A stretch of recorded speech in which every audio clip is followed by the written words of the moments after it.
솔로몬에 의해서 기록되어 있어요. 그것은 다윗을 통해서 표현된 것은 예수님의 십자가 고난받는 그리고 죽음에 이르기까지의 모든 과정, 그리고 72편에서는 그분이 부활하신 다음에 우리 가운데 오셔서 다스리시는 그런 위치를 보여주고 있습니다. 그런데 이 다윗의 삶을 보면 예수님이 이 땅에 오셔서 고난을 받으시고 십자가에 죽으시기까지의 그 과정을요, 다윗이 그대로 사는 거예요. 그리고 그가 그 과정을 살아가면서 앞으로 오실 그 메시아가 자기가 지금 겪는 것 같이 이런 고난을 통해서 다 이기실 거에 대해서 계속 노래하는 거예요. 영적으로 얼마나 밝았어요. 그러니까 자신이 고난을 받는 것이 뭐 예수님의 고난하고 비교할 수는 없겠지만 그래도 자신의 고난을, 예수님의 고난을 바라보면서 이겨내는 거죠. 모든 과정들을. 그러면서 시를 읊어요. 또 예수님도 69편에 다윗이 부른 그 시편을 인용을 해서 요한복음이나 마태복음이나 로마서나 이런 구절에서 계속 그거를 자신에게 적용을 해서 설명을 해줘요. 그것은 뭐냐면 바로 다윗의 삶이 예수 그리스도의 삶을 살았다. 그걸 보여줄 수 있어요. 그리고 솔로몬은 주님의 통치의 영역 안에서 살았다 하는 걸 볼 수 있습니다. 자, 그렇기 때문에 우리는 주님의 시편 53편에 나오는 주님의 고난받는 장면들이 구체적으로 어떻게 받았는가 하는 것을 들여다보려면 다윗이 겪은 삶을 보면 우리는 그것을 알 수가 있죠. 그래서 69편에서 바로 그런 구절을 조금만 한번 일일이 읽어가며 할 시간이 없으니까요. 조금 언급을 해봅시다. 1, 2절을 먼저 보겠습니다. 고난받는 장면을. 하나님이여 나를 구원하소. 물들이 내 영혼까지 흘러 들어왔나이다. 나는 설 곳이 없는 깊은 수렁에 빠지며 깊은 물에 들어가니 큰 물이 내게 넘치나이다. 예수님도 히브리서 5장 7절에서 뭐 했어요? 눈물로 우리 영혼들을 위해서 눈물로 간구하고 기도한 것들을 볼 수가 있죠. 마찬가지 다윗은 다윗 자신으로 인해서 통곡하면서 하나님께 기도했어요. 그런데 주님은 자신을 위해서 한 것이 아니고 이렇게 고통받을 우리들을 위해서 주님은 기도하셨고 그리고 우리를 대신해서 모든 짐을 대신 지시는 그런 은혜를 우리가 볼 수 있습니다. 자, 그런가 하면 또 4절로 가서 한번 볼까요? 까닭 없이 나를 미워하는 자가 나의 머리털보다 많고 부당하게 나의 원수가 되어 나를 끊으려 하는 자가 강하였으니 내가 빼앗지 아니한 것도 물어주게 되었나이다. 억울하게 덮어 씌움 당하면 상대가 잘못해놓고 내가 오히려 물어줘야 되는 이런 억울한 일들, 고통스러운 거. 여러분 세상 살아가면 이런 일 있어요, 없어요? 이런 일이 곳곳에 비일비재하게 일어나요. 억울하게 누명 쓴 일들이. 그래서 이런 환경에 처했을 때 주님도 이런 환경을 대신해서 십자가에 죽으셨단 말이에요. 여러분이 이럴 때 주님 앞에 나가서 이걸 호소하고 이런 환경을 이길 수 있는 은혜를 구하면 주님이 이기신 능력을 내 안에 주셔요. 왜냐하면 여러분이 이런 환경에 처하면 살 소망을 잃어버려. 낙심되고 분노하게 되고 어떻게 하든 막 복수하려고 하고. 그러나 주님 안에서 평안을 유지하려면 주의 은혜가 절대적으로 중요하죠. 우리가 그 창세기 37장에서 39장까지를 보면 요셉이 꿈을 꾸죠. 그런데 요셉이 꿈을 꾸는데 그 형제들을 이렇게 보면 형제들이 살인하는 걸 좋아하고 미워하는 걸 좋아하고요. 그리고 혈기 부리는 걸 좋아하고 그리고 정욕적이고 그리고 근친상간을 좋아하고 그런 환경에서 요셉이 자라는 거죠. 그런데 그에게 하나님은 계속 꿈을 줬어요. 볕단과 그리고 해와 달과 별들. 해와 달과 별은 빛을 보여주지요. 그리고 볕단은 뭐예요? 양식이죠. 영적 양식이에요. 그런데 그 꿈 속에서 보니까 11별이 자기한테 해와 달과 11별이 자기한테 절을 해요. 자기 볕단한테 다른 볕단이 절을 해요. 그런데 그 볕단도 양식이 있는 거고 나한테 절하는 별들도 빛이 있는 거예요. 쉽게 말하면 하나님 뭘 보여줘요? 이렇게 형편없는 네 형제도 결국은 양식을 공급할 수 있는 일꾼이 될 것이며 저들이 세상에 빛이 될 것이라는 비전이죠. 그래서 요셉은 그 비전을 봤기 때문에 그들에 미워하거나 그들을 향해서 분노하거나 그들에 휩쓸려 가지 않았어요. 주님 안에서 계속 볕단을 생각했고 11별을 생각했어요. 그러니까 좌우로 흔들리지 않는 거예요. 왜? 그 안에 목적의식이 분명하니까. 흔들리지 않는 거죠. 다윗의 삶 속에서도 이런 삶이 있었단 말이에요. 주님이 자신에게 준 기름 부으시고 왕권을 주시고 하나님께서 허락하신 세계를 미리 봤어요. 그것은 주님이 오셔서 할 길을 자기도 털을 닦았어요. 여러분이 인생을 살아가면서 세상은 사기꾼도 많고요. 억울하게 누명 쓸 일도 많고요. 여러분 괴롭히는 사람도 많고 정말로 대원수 같은 사람이 얼마나 많은지 몰라. 내 마음과 상관없이 계속 고통을 받고. 그런데 그 고통받는 사람에 의해서 여러분이 좌지우지되고 흔들린다면 그게 무슨 예수 믿는 거겠어요. 예수님은 이런 모든 환경을 이기셨다. 그렇기 때문에 우리는 그럼에도 불구하고 그들을 긍휼히 여길 수 있고 그들을 사랑할 수 있고 그들을 섬길 수 있는 능력을 소유해야 되는데 그러려면 우리 힘으로는 불가하잖아요. 그리스도가 이기신 능력을 우리는 내 안으로 받아들여야 돼요. 나를 날마다 십자가에 넘기고 그분의 은혜를 자꾸 받아들여야 돼요. 그러면 시간이 지나면 지날수록 여러분 그 모든 것을 품을 수 있고 그것을 뛰어넘을 수 있는 큰 그릇들이 돼가는 겁니다. 다윗의 삶이 그랬어요. 다윗은 내주한 영이 없었습니다. 그럼에도 불구하고 성령을 의지해서 계속 이겨냈어요. 그런데 지금 우리는 그 영이 내주했습니다. 내 안에 계세요. 그러면 다윗보다 더 잘 이겨내야 돼요. 그런데 오늘날 우리가 다윗보다도 훨씬 형편없는 신앙생활 하는 사람이 너무 많아. 이것은 뭘 얘기합니까?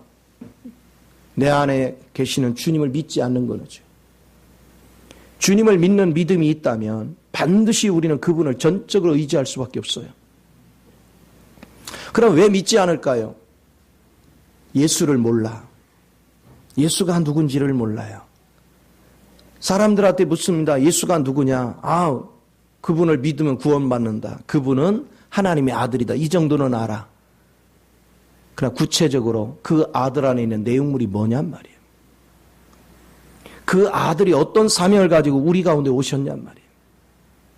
그리고 하나님께서 우리를 어떤 목적의 길로 이끌어 가시는가? 그걸 구체적으로 알고 믿는 사람은 극히 드문 거죠. 이거를 모르니까 목적의식을 따르지 못하는 거예요. 바울도 보십시오. 그가 수없는 고난을 겪음에도 불구하고 자기가 육적으로 자랑할 수 있는 그 부유함과 학식과 가문과 학벌 모든 것들을 자랑거리가 굉장히 많아요. 그거 가지면 세상에서 자기 영화를 위해서 살 수 있는 그런 조건이 굉장히 많아요. 그럼에도 그는 기꺼이 그것을 버렸어요. 이유는 딱 하나입니다. 부활 안에 있는 능력을 봤어요. 예수 그리스도를 아는 지식이 가장 엑셀런트한 지식이구나. 그리고 어찌 됐건 간에 내가 어떤 고난을 받더라도 부활의 능력 안에 동참하는 게 이게 최고구나. 그래서 그는 예수 닮는 데 표대를 삼고 뒤에 것은 잊어버리고 계속 전진했어요. 내가 예수 안에서 더 자랐는가? 더 성숙해졌는가? 오늘 우리는 육의 필요가 있나 없나를 확인해요. 내 안에 심겨진 예수가 얼만큼 자랐는가? 어제보다 오늘 더 자랐는가? 오늘보다 내일 더 잘하고 있는가? 예수 그리스도가 잘하는 것만큼 내 육의 속성은 얼만큼 소멸돼 갔는가, 그걸 점검해야 되는데 우리는 세상적인 화려함, 세상적인 즐거움, 세상적인 유쾌함. 주님은 고린도 후서 12장에서 바울은 뭐라고 합니까? 나는 핍박받는 것을 자랑하고 궁핍한 걸 자랑하고 고난받는 걸 자랑하고 능욕받는 걸 자랑하리라. 이게 십자가의 삶이거든요. 그런데 제가 이런 얘기를 하니까 재미가 없는 거죠, 사람들이. 그런데 이 길만이 이기는 길이거든요. 이 길만이 생명의 길이거든요. 인간이 얼마나 잘난 척 하는지 몰라요. 교회를 다닌다고 교인이 아니고, 제가 그랬죠. 예배당을 다니지 말고 교회를 다니라고. 교회는 만물을 충만케 하신 이의 충만함으로 가득 찬 게 교회입니다. 오늘 우리는 교회가 돼야지 예배당이 되면 안 돼요. 건물 안에 들어왔다고 교회에 온 것이 아니고 그리스도의 생명 안에 들어가야 오늘 우리는 교회 생활을 하는 거예요. 하나님의 축복은 교회 생활을 통해서 역사하는 것입니다. 그 안에 있는 부활의 능력, 초월의 능력, 정복의 능력, 다스리는 능력을 내 능력으로 만들어야 여러분은 하늘의 그 신령한 것들을 마음껏 누리게 되고, 그걸 누리면 누릴수록 세상을 다스리고 통치할 수 있는 권능을 가져요. 이게 얼마나 귀한지 몰라요. 그래서 지금 69편에서는 많은 구절이 고난받는 얘기를 계속합니다. 물론 일정한 부분에 막 원수를 향해서 미워하고 막 복수하고 이런 마음들이 여기에도 흘러 있어요. 이건 뭐냐면 연약한 다윗의 모습도 흘러나오는 거예요. 예수님은 이런 식으로 우리에게 가르치지는 않았어요. 내주한 영을 가진 사람은 그렇게 기도하면 안 돼요. 그러나 구약시대에 내주한 영이 없어요. 주님을 따라가지만 자기 육신 가운데서 최선을 다하지만 연약한 모습을 보여주는 것들입니다. 우리는 원수까지도 사랑해야 돼요. 원수까지도 품을 수 있는 능력을 구해야 돼요. 그 능력은 내게 있는 것이 아닙니다. 그 능력은 그리스도 안에 있습니다. 오늘 그리스도 안에서 이 능력을 본 사람들, 이 가치가 있는 거죠. 우리가 이렇게 보면 교회를 다니다가 실족하는 사람들, 교회 다니다 그만두고 실족하고, 이 사람들 왜 그래요? 주님을 보지 못해서. 주님을 본 사람들은 절대 실족하는 법이 없어요. 주님을 보지 못했으니까 부패된 자신이 사람을 판단하고 환경을 판단하는 거예요. 판단할 수 있는 능력은 오직 그리스도밖에 없어요. 그리스도만이 참된 진리시고 그리스도만이 참된 능력이시며, 그래서 그리스도만이 우리를 바른 길로 인도하는 것입니다. 누가 감히 부패된 사람이 이러쿵저러쿵 판단할 권한이 있습니까? 오직 주님만이 모든 걸 판단할 권한이 있어요. 그런데 요한복음 8장에 보면 가늠하다가 들킨 여자를 바리새인들이 데려다가, 가늠한 여자를 모세는 돌에 쳐 죽이라 했는데 당신은 어떻게 할 거냐. 그때 주님은 해요. 사람들이 제목을 바닥에 써요. 바닥에 뭐를 썼다는 것은 제목을 써요. 왜 그래요? 그들이 도망가고 보면 알아요. 그 글씨 쓴 걸 보고 도망갔어요. 자, 이제는 그를 정죄할 만한 사람 아무도 없어요. 왜 없습니까? 똑같거든요. 알고 봤더니. 이제 정죄하실 분은 딱 주님밖에 없어요. 그런데 주님 뭐라고 했어요? 나도 너를 정죄하지 않겠다. 은혜를 베푸셨어요. 오늘 주님은 끊임없이 우리에게 은혜를 주십니다. 우리에게 돌이킬 기회를 주시는 거예요. 여러분이 돌이키는 것이 뭐냐? 여러분 힘으로 이제는 죄를 안 지하지, 절대로 안 지하지, 안 져지는 게 아니에요. 여러분이 아무리 결단해도 또 죄를 져요. 아무리 결심해도 여러분 또 넘어지게 돼 있어요. 우리가 해야 될 일은 주님께 엎드리는 거예요. 주님 앞에서 주의 은혜가 나를 사로잡지 않으면 나는 아무리 주님 앞에 약속을 해도 소용없어요. 우리는 못 지켜요. 그러나 주의 영이 나를 사로잡으면 바울이 주를 위해 목숨 건 것 같이 우리도 목숨을 걸 수 있어요. 이것이 얼마나 큰 은혜인지. 베드로가 3년 반 동안을 주님을 쫓아다니며 훈련을 받았지만 그는 주님을 3번씩이나 부인하잖아요. 그러나 하나님의 은혜가 오순절 마가다라병에 성령의 역사가 임하고 나니까 그는요 거꾸로 매달아 죽기까지 주를 위해서 헌신하잖아요. 주님이 아니고는 아무것도 할 수 없어요. 저는 오늘 아침에도 카스에 글을 썼지만 목양을 하면서 제가 느낀 것이 있어요. 사람이 결코 하나님을 사랑할 수 없구나. 절대로 사람은 하나님을 사랑할 수 없구나 하는 걸 알았어요. 아무리 전해도요, 머리로 아무리 주님을 이해해도요, 절대 사랑하지 않아요. 하나님의 은혜의 빛비춤 안에서 그분이 나를 어떻게 사랑한 그 사랑에 나를 사로잡지 않는 한 절대 우리는 그분을 사랑할 수 없어요. 그분의 사랑이 나를 사로잡아야 돼요. 바울이 그랬죠. 그분의 사랑이 나를 강권하는도다. 그게 은혜라는 거예요. 내가 그분을 사랑할 수 있는 것도 그분의 은혜가 아니면 결코 할 수 없어요. 주를 위하는 모든 길이 내 힘으로 하나도 할 수 있는 것이 없구나. 사람의 마음으로 움직일 수 있는 것도 할 수 있는 게 아무것도 없어요. 내가 애쓰고 수고한다고 한 영혼도 변화시킬 수 없어요. 그 고백을 이사야도 했고 예수님도 말씀하셨어요. 그는 고향 지역에 가서 복음을 전하고 갖가지 기사와 기적을 예수님이 친히 베푸셨지만 믿는 자가 없었어요. 소수만이 한 몇 명만이 따라왔겠지요. 그때 활용한 것이 뭡니까? 이사야가 잘 표현했도다. 들어도 듣지 못하고 보아도 보지 못한다. 이게 맞는 얘기예요. 하나님의 은혜가 임하지 않으면 한 사람도 구원받을 자가 없다는 걸 알았어요. 한 사람도 주님을 온전히 사랑할 수 있는 자가 없어요. 그래서 사람들은 말씀 앞에 먼저 푹 잠겨야 돼요. 그렇지 않고는 절대로 주님을 믿을 수도 사랑할 수도 없어요.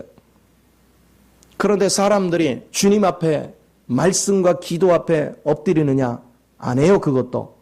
왜 그럴까요? 주님의 세계를 몰라서. 그러니까 이게요, 하나님의 말씀과 기도가 소중한 걸 알고 말씀과 기도에 깨어나서 계속 와서 듣기를 사모하는 심령을 가진 자, 이가 진짜 복받은 사람이에요. 정말 복받은 사람이에요. 지금 행위적으로 봐서는 온전하지 못한 부분이 많이 있어도 그가 복받은 사람이에요. 하나님은요, 그의 행위를 보고 뭐라고 하는 게 아니에요. 그의 중심이 주를 향하는 순수함이 있기 때문에 하나님 그걸 기뻐하시는 거예요. 여러분이 말씀 앞에 굴복하는 신앙이 여러분 삶을 얼마나 풍요롭게 하는지. 그래서 시편 69편에서는 계속해서 고난받는 가운데 아픔을 겪는 여러 가지 얘기를 합니다. 읽어가며 할 시간이 없어요. 여러분 집에 가서 꼭 읽어보시오. 아멘. 이게 주보에 오늘 여기 하는 줄 알고 벌써 50번씩들은 다 읽어왔지요. 제가 괜히 걱정해요. 양문산 몇 번 솔직히. 양문산이 읽었으면 다 읽은 거고 양문산 안 읽었으면 다 안 읽은 거예요.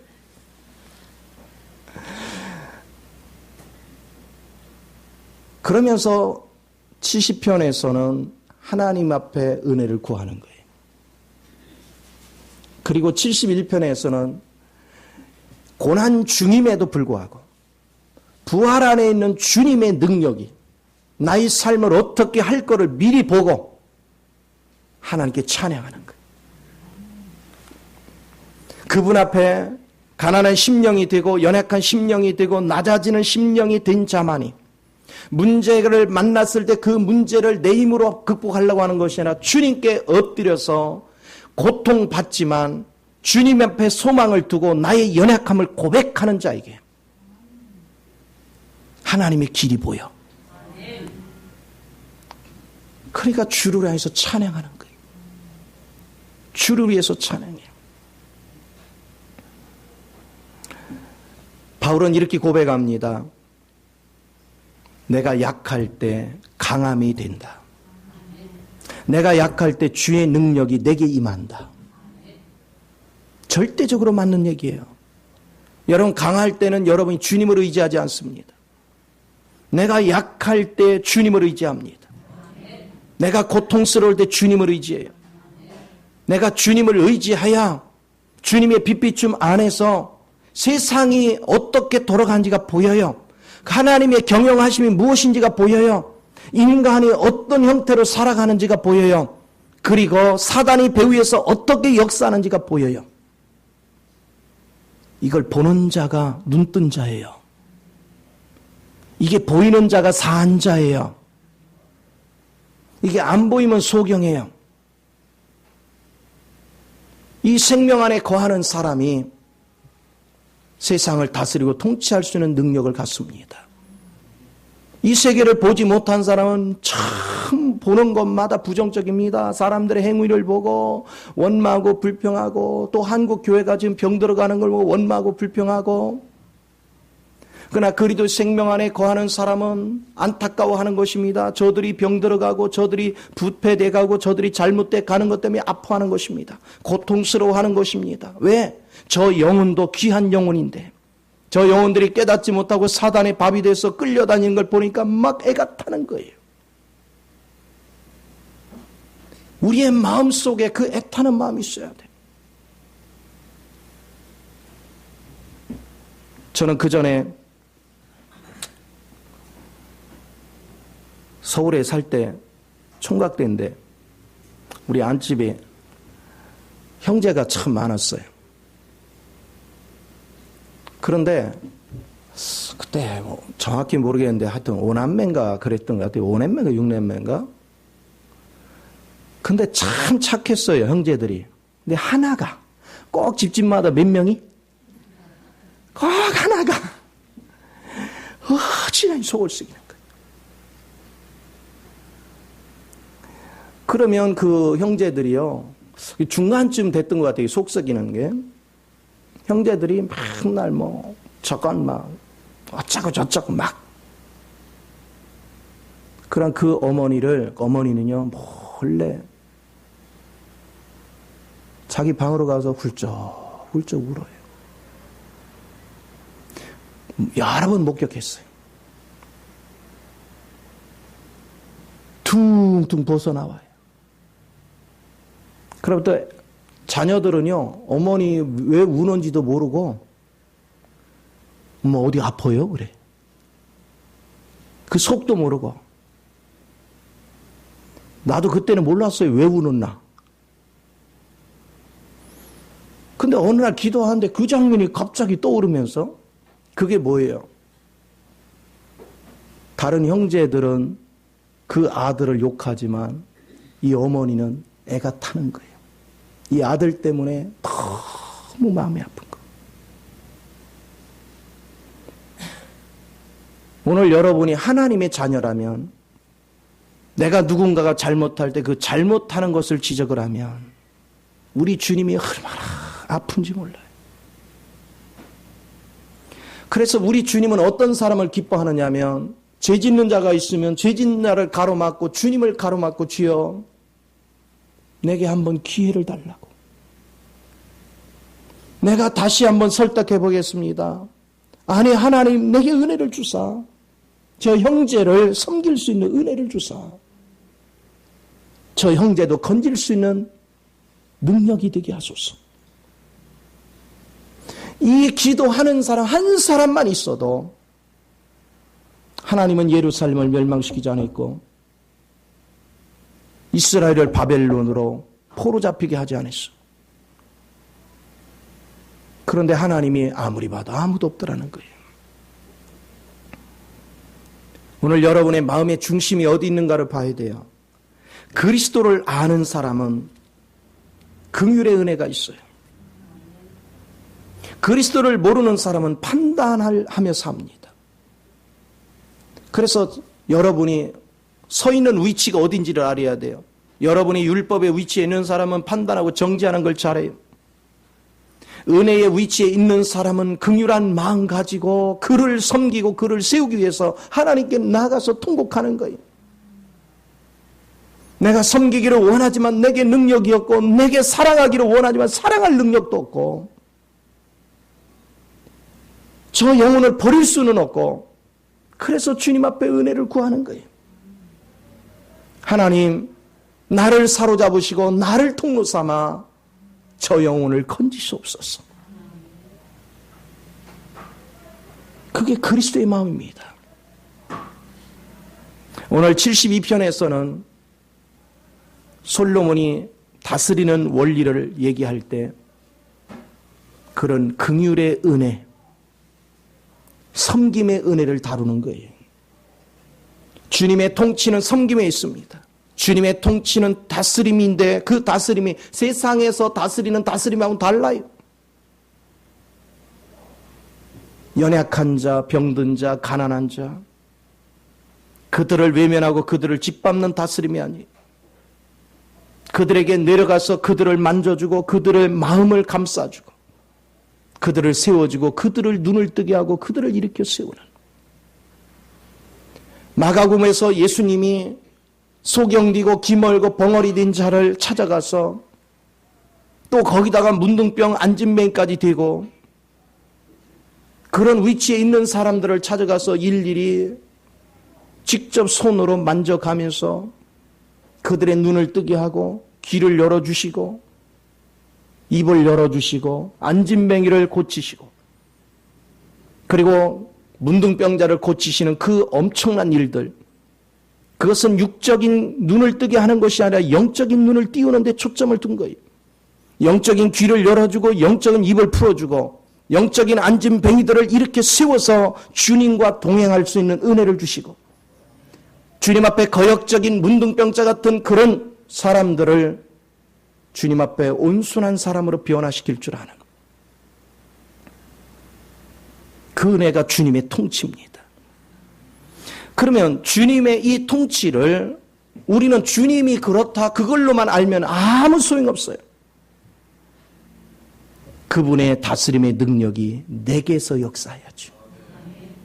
그분의 다스림의 실제가 내게서 실제가 돼 있어야 돼요. 내게서 실제가 돼 있지 않다면 주님이 아무리 전지전능한 뭐예요? 나와 상관이 없지. 그분의 실제가 나와 함께 한다면 우리도 다스릴 수 있는 그 은혜 안에서 살아갈 수 있는 거죠. 그래서 그분의 다스림의 원리는 72편에 보니까 그가 주의 백성을 공의로 재판하며 주의 가난한 자를 정의로 재판하리니 의로 말미암아 산들이 백성에게 평강을 주며 작은 산들도 그리하리로다. 의와 공의가 살아있다. 요즘은 세상이요 얼마나 불의한지 백 없으면 어디 가서 힘도 못 써. 그런 세상이에요. 요번에 하루 일당 5억에 세금 탕감하달라고 했던 허재호?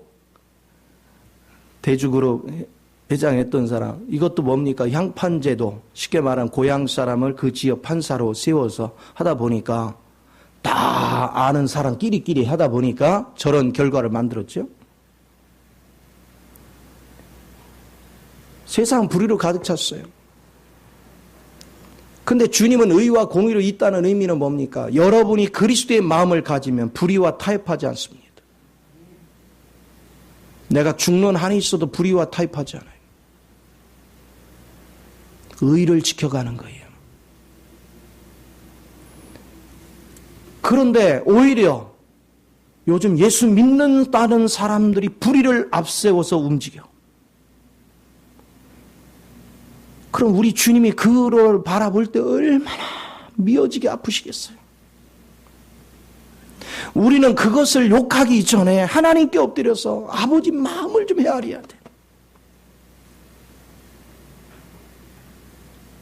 주님 형제들 눈에서 아파하시는 주님,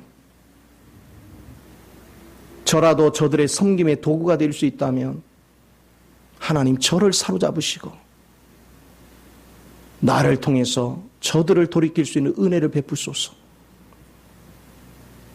그게 살아있는 기도가 돼야 되잖아요.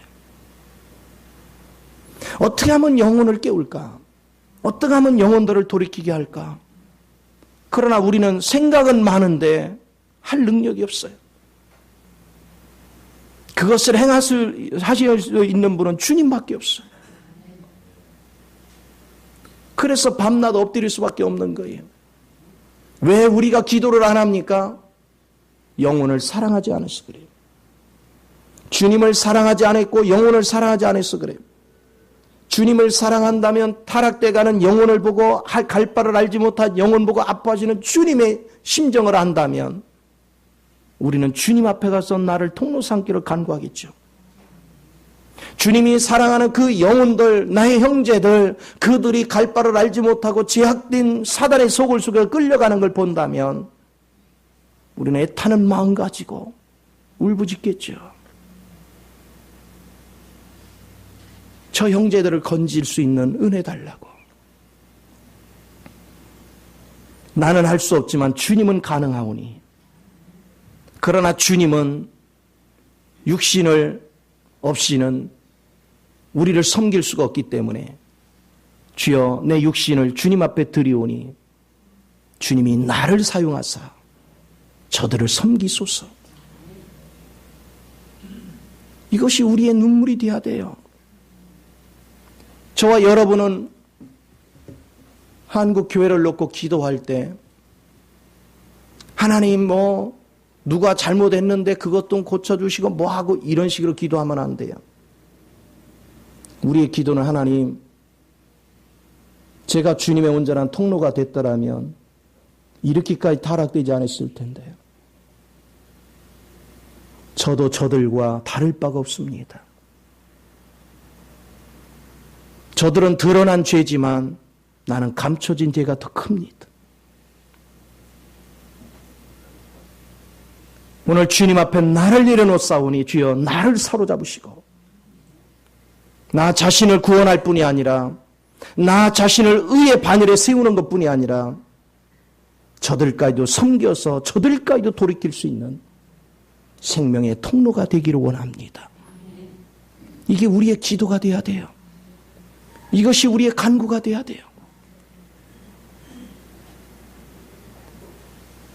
오늘 4절도 보십시오. 그가 가난한 백성의 억울함을 풀어주며 궁핍한 자의 자손을 구원해 압박하는 자를 거꾸로다. 그들의 해가 있을 동안에도 주를 두려워하며 달이 있을 동안에도 대대로 거래하리로다. 뭐합니까? 세상에는 억울한 누명을 쓴 많은 사람이 있어요. 주님은 그들의 억울한 걸 다 풀어주기를 원하셔요. 누가 통로가 돼야 돼요? 내가. 그래서 이런 사람을 놓고 또 기도하는 거예요. 하나님, 세상에는 힘없다고, 배운 거 없다고, 빼곡다고 짓밟히는 사람 너무나도 많습니다.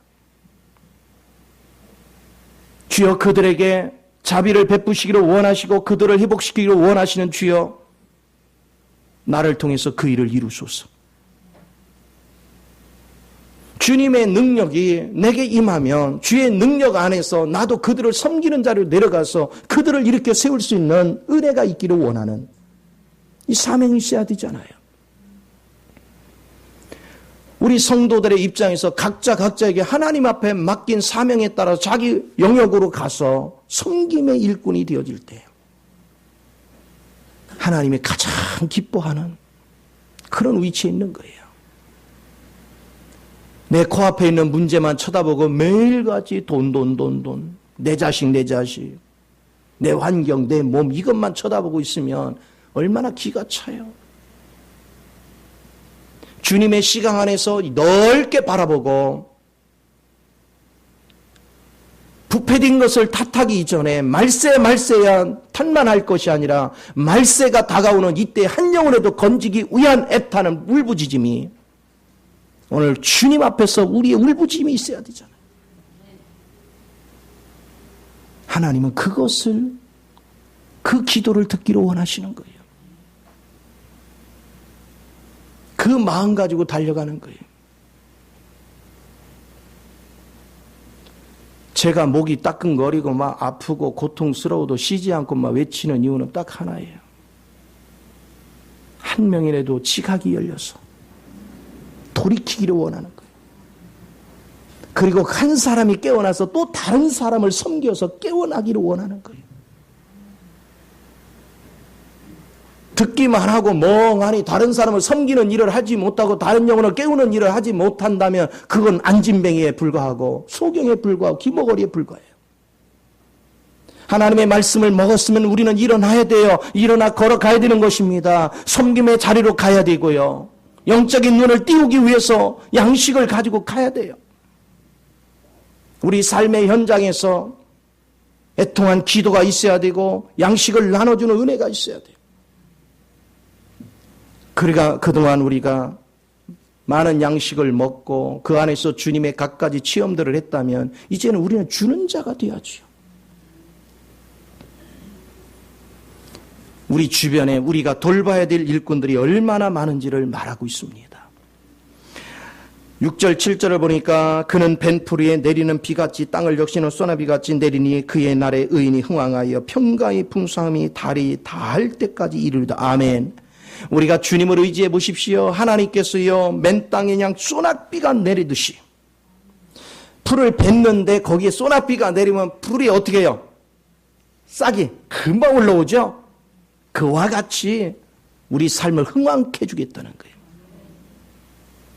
여러분이 애타는 기도, 간절한 기도가 하나님 앞에 상달되면 하나님이 우리에게 은혜의 단비를 부으시고 우리의 섬김을 통해서 풀이 잘라졌는데 거기에 단비가 내려서 그들이 싹이 다시 나듯이 우리 영혼들의 싹이 움트기 시작한다는 거예요. 이 아름다운 것들로 하나님은 우리를 세우시기를 원합니다.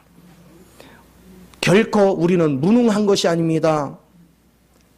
영혼을 섬길 마음이 없는 것이지 무능한 것이 아닙니다. 왜? 하나님은 여러분의 재능을 눈금만큼도 사용하지 않아요.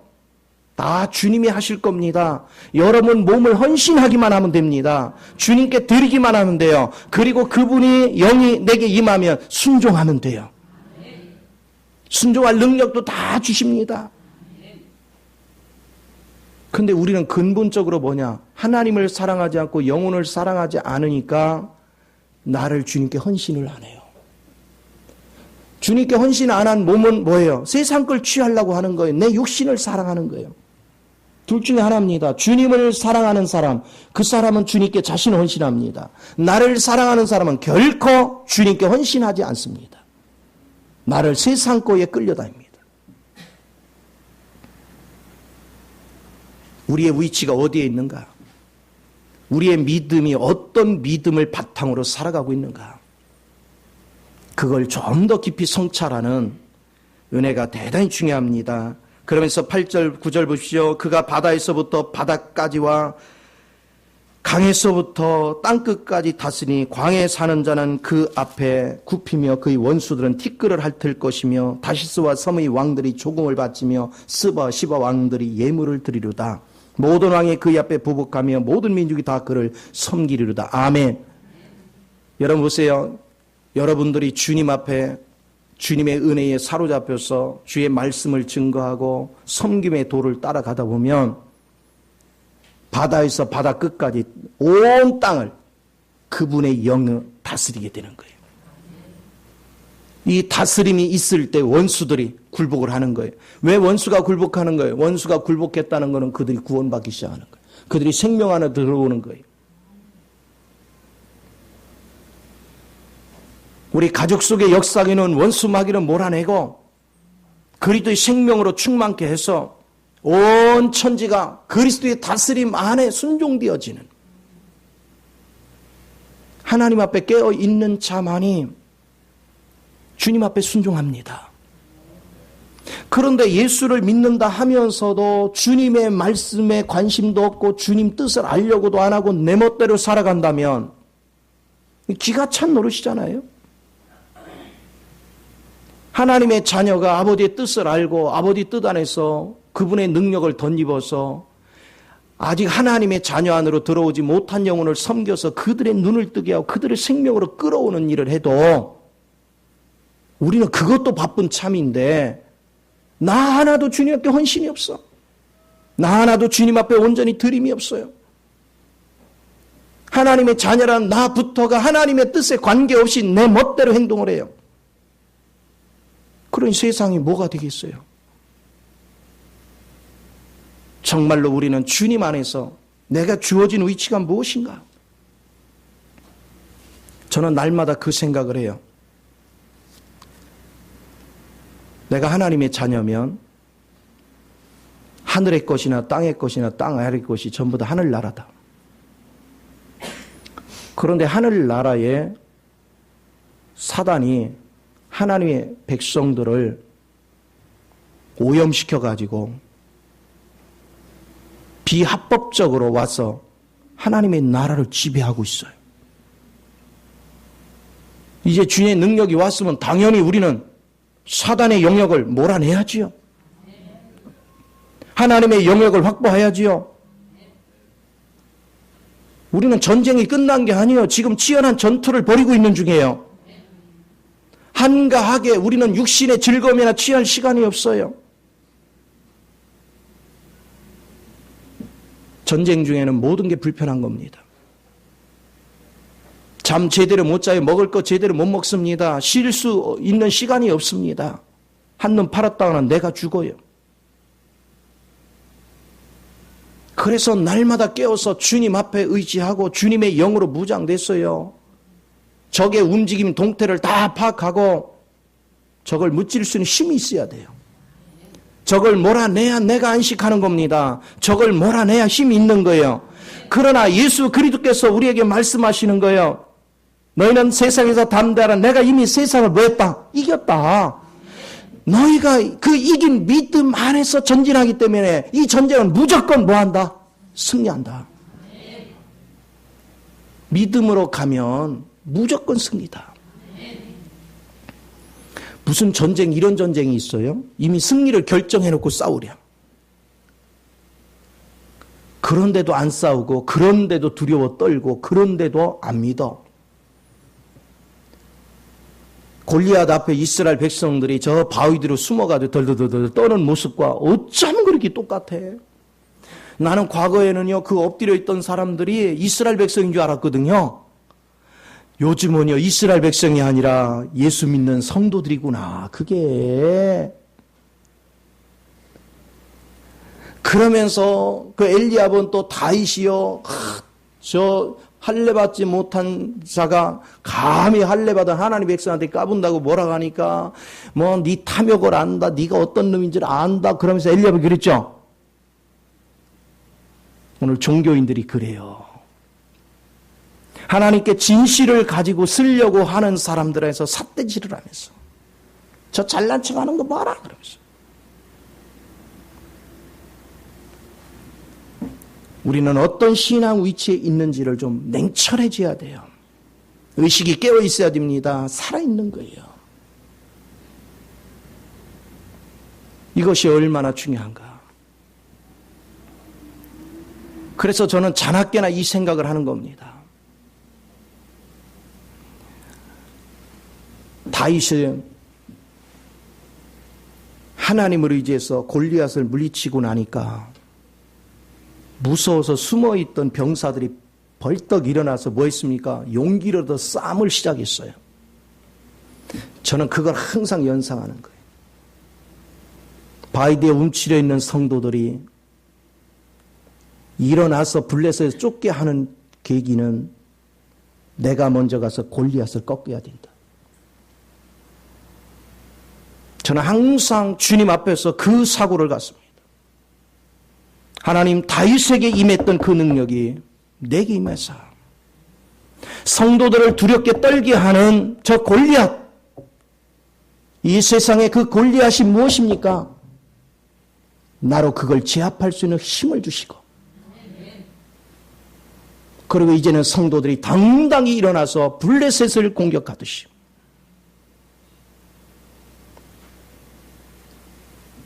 우리의 육체를 제압하고 세상의 불의를 물리치고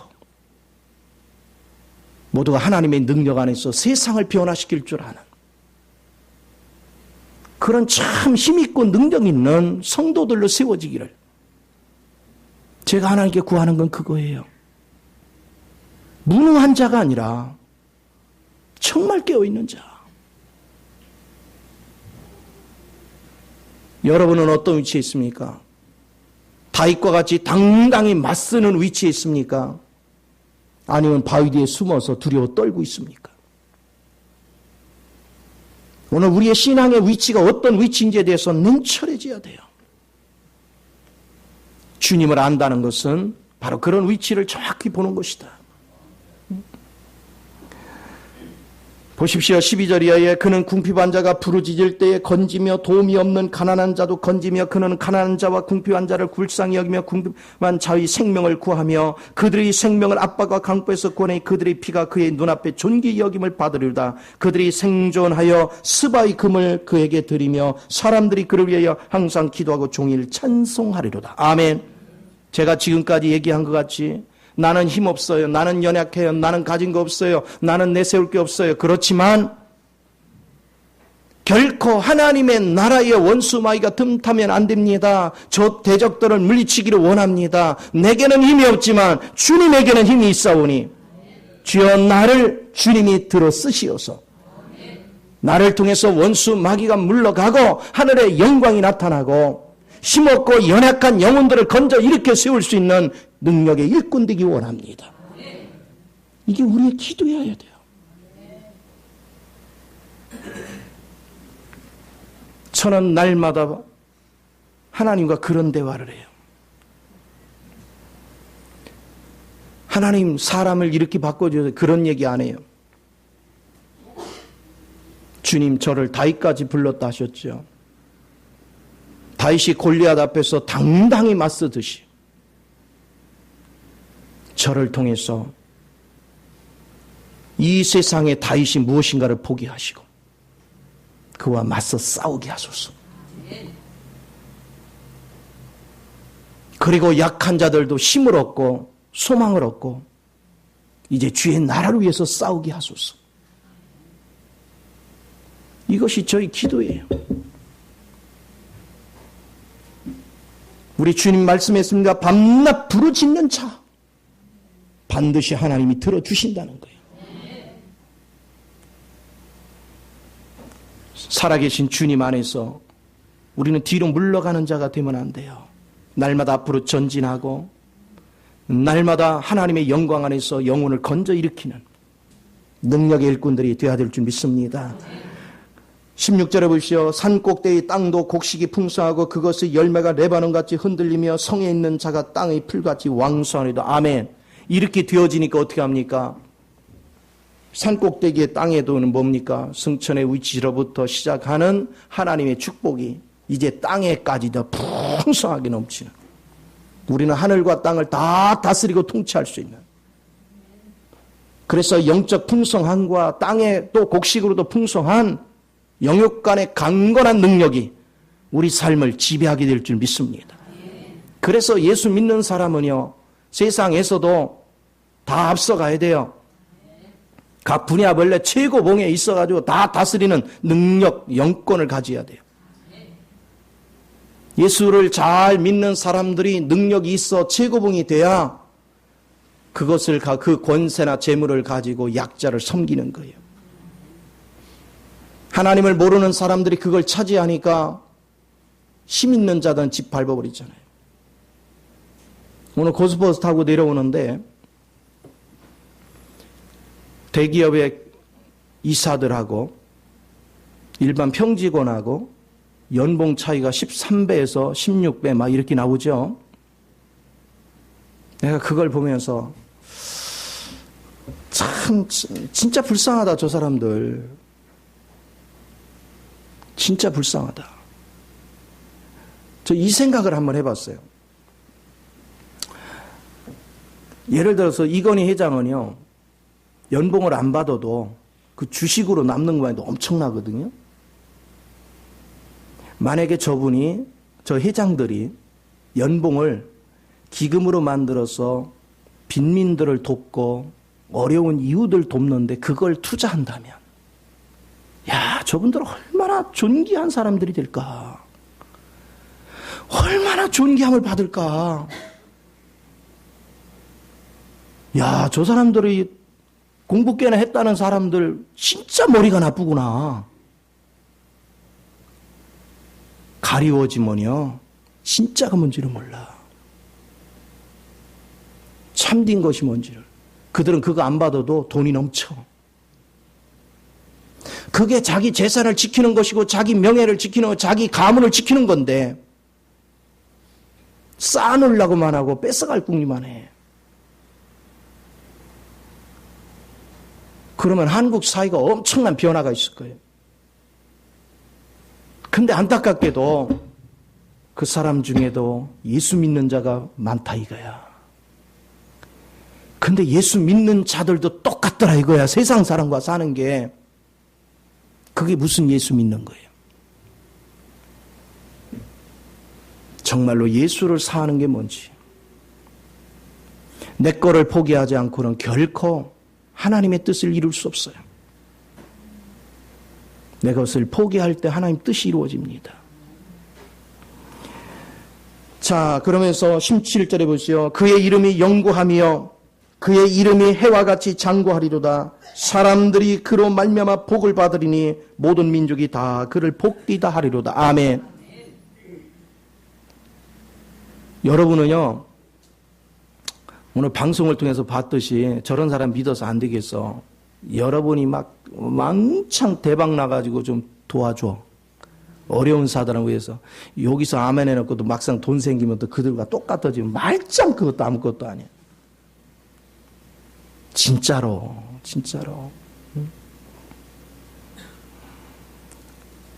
저는 막 한국 교회가 큰 교회가 돼서 헌금이 나온 거 가지고 막 고대광실 같은 건물 짓지 말고 그거 가지고 빈핍한 막 시골을 살리고요. 그 젊은이들 지금 보세요. 생활 환경이 안 되니까 애를 안 낳잖아요. 마음 놓고 애 낳아도요. 국가가 길러줄 정도로 할 수 있도록 국가가 못하면 막 그 돈 투자해서 막 교회들이 쫙 했으면요. 진짜 막 다 예수 믿을 거 아니야. 여러분도 부자 돼야 돼. 그리고 부자 돼가지고 90%는 헌금하고 10%만 가지고 사셔. 그리고 우리가 모범으로 그걸 해보잔 말이야. 정말 어려운 자를 위해서 이 사이에 저출산 문제 해결하는 비결은 간단해요. 그들이 애 나눠도 국가가 키워주는구나. 그러면 걔들이요. 낳지 말래도 잘 낳아. 현수이 같이 15분 만에 낳는 애들이 그냥 계속 낳아.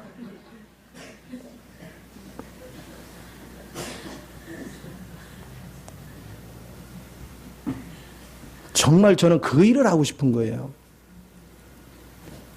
그래서 교회 재정이 오면 정말 가치 있게 쓰고 싶어요. 한국 교회나 세계 교회에 경종을 울리는 그런 한 것들을 한번 해보고 싶다. 건물에 왜 투자해요? 사람 살린 데 투자해야지. 이것이 하나님이 기뻐하는 참된 삶입니다. 그래서 마지막으로 18절에서 20절까지는 시편은 5권으로 되어 있어요. 1편에서 41편까지를 1권이라 하고 42편에서 오늘 본문 72편까지 이것을 2권, 73편에서 89편까지가 3권, 90편에서 107편, 106편까지가 4권, 107편에서 150편까지가 5권이야. 근데 이거는 2권에 속하는 마지막 19절에서 20절을 통해서 이 2권에 속하는 내용을 쭉 전체적인 것을 가지고 뭐 하느냐. 알았으니까 송축하라 하나님을. 너희가 하나님을 알았으니 이제 송축하라. 하나님을 노래하라는 거예요. 그 영화로운 이름을 영원히 찬송할지어다. 온 땅에 그의 영광이 충만할지어다. 아멘, 아멘. 이것이 하나님의 크신 은혜인 걸 믿으시 바랍니다. 그래서 그냥 구약적으로 이거는 뭐 다윗의 고난 이걸 일일이 그게 중요한 게 아니에요. 여러분 안에서 내주하시는 그리스도가 나를 지배하는 가운데 이 사건이 나를 통해 나타나야 돼요. 그럴 때 하나님의 큰 역사가 우리 삶에 나타날 줄 믿으시 바랍니다. 이 복을 다 누리는 저와 여러분 되시기를 예수 이름으로 축원을 드립니다. 기도하겠습니다. 좋으신 아버지, 크신 은혜와 사랑을 감사를 드립니다. 사랑하는 자녀들을